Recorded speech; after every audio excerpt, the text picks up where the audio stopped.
Education meeting on Monday, when Jerry Pia, Vice President of the Board of Education, walked out of the meeting.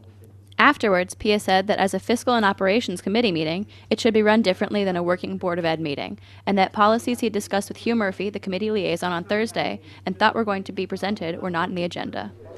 A fiscal committee meeting that's exactly what it is. It's just the fiscal committee. It's myself and 3 other board members, and that's what this committee structure really needs to be. All the different committees need to work with their person from central staff. Like I would work with Hugh Murphy because he's head of finance, and that's the way this needs to be. That's the way it's supposed to be. That's what was supposed to happen tonight. And instead, somebody comes up and says this is a working meeting. It's not.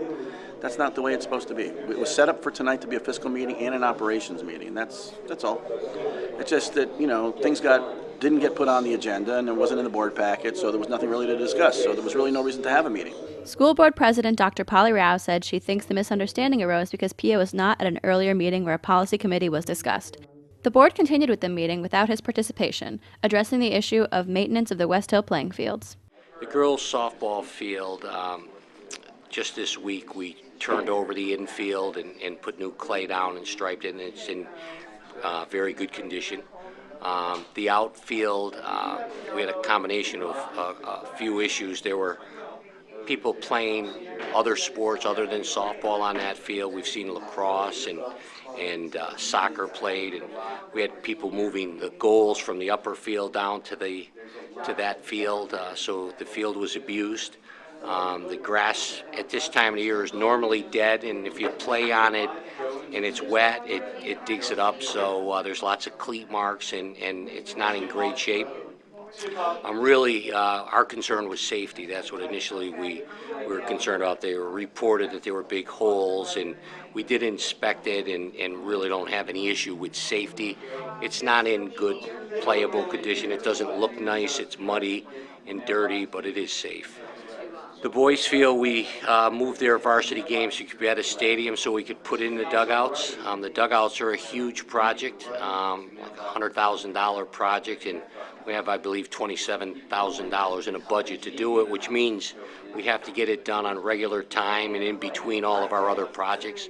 We had a couple priority projects at Springdale that pulled our crews off, so we're a little bit behind schedule, but it's moving. It's a big project. I mean, we didn't expect to get that project completed for 3 months when we started it. So the intent was, if we wanted to use the baseball field at all, we would put the fence back up after we get the foundation in and the slab in, and then we could put all of the dirt back in the hole and make the area safe to play on. That should be 2 to 3 more weeks. We should be at that point. Meanwhile, the boys will be playing at Cubetta Field until their dugouts are ready. But Barbarata says that Cubetta may be even better for the team.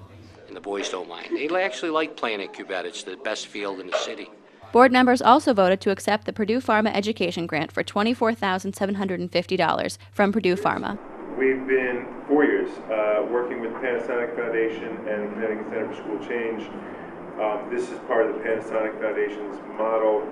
They bring together districts from around the country that are focused on the same mission that the foundation has, which is to break the links between poverty, race, and student achievement. And there's 2 opportunities during the year for us to convene our system leaders with system leaders from around the country who are doing the same work.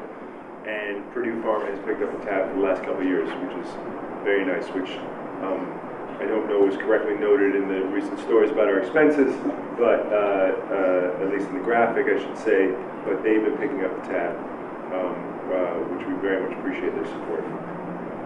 And the next this conference will be May 4th through 7th. 4th through 7th in New Orleans. New Orleans. We're focused on literacy. We did our last one on elementary literacy. This is going to be middle school literacy, and I know that Jackie and Polly are joining some of the principals, teachers, and central office administrators. About 15 of us, give or take. The resolution, read by Dr. Rao, was moved by Mr. Polo and seconded by Mr. Alswanger.